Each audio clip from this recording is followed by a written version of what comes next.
4 years have passed since this bridge was destroyed in fighting, and the people at Stanytsia Luhanska are still clambering over its makeshift replacement. Thousands of them every day. The separatists say they want the bridge rebuilt as it was, wide enough for a tank to pass, the Ukrainian army counters, insisting instead on a narrower replacement. Nina Sidorenko is one of the civilians living with the consequences of their failure to agree. She and her husband Anatoly live in separatist-controlled territory, but her pension and the medicines Nina depends on can only be collected from the government-held side. So, once a month, they cross the front line. Each visit is an ordeal. I was scared all the time on the bridge. What would have happened if someone had tripped while carrying me? I had to take a tranquilizer. Nina didn't get a chance to elect Ukraine's president. To vote, she would have had to make several additional trips across the front line. But she couldn't be happier with the result. People are impatient. We were waiting for the elections. Our hopes were so high. I cried when I saw Zelenskyy's inauguration. I just want this all to end as soon as possible, and for peace to return. Nina was a baker until a failed operation put her in a wheelchair. She now receives a pension worth approximately €50, half of which she spends on nappies and drugs she can't find back home on the separatist-controlled side.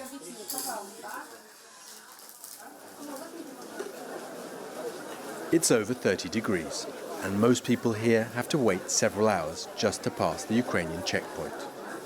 Fatalities are no rarity in these queues, as the stress and the heat take their toll on the old and the sick. Being in a wheelchair, Nina gets priority. But when we leave her, the ruined bridge still lies ahead of her. Ordinary people have had enough of this war. We're all just grieving for the normal lives we had before.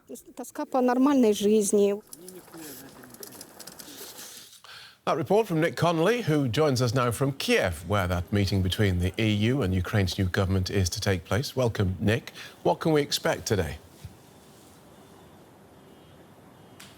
Good afternoon, Phil. Well, first of all, this is fundamentally about getting to know each other. Volodymyr Zelenskiy hasn't been in office that long, and these leaders haven't met in person for any length of time. So this was very much about spending more time together. Yesterday, Volodymyr Zelenskiy taking the President of the European Council, Donald Tusk, to that bridge we featured in the report, Stanytsia Luhanska, showing off his efforts to try and bring tensions down. This has been something that has been quite successful locally there. Those first positions, army positions being drawn back, but this is very localized. 20, 50 kilometers down the front line in either direction, the shooting continues. But this is also about a show of unity. There's been growing fear here in Ukraine that after 5 years of war, the Europeans are growing tired of supporting Ukraine, are growing tired of taking economic losses over their sanctions against Russia.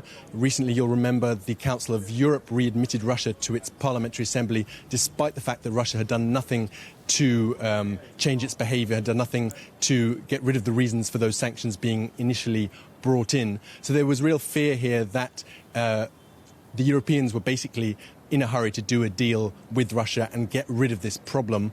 I spoke to Volodymyr Zelenskiy in Donbass on Friday. This is what he had to say. I really hope that going forward, we'll see real deeds and not just words of support for Ukraine. What else can we do? If we want to end this war by diplomatic means, which we really want to do, we have no other options.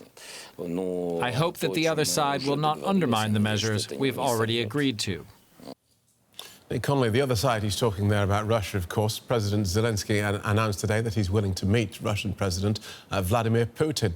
What should we make of that?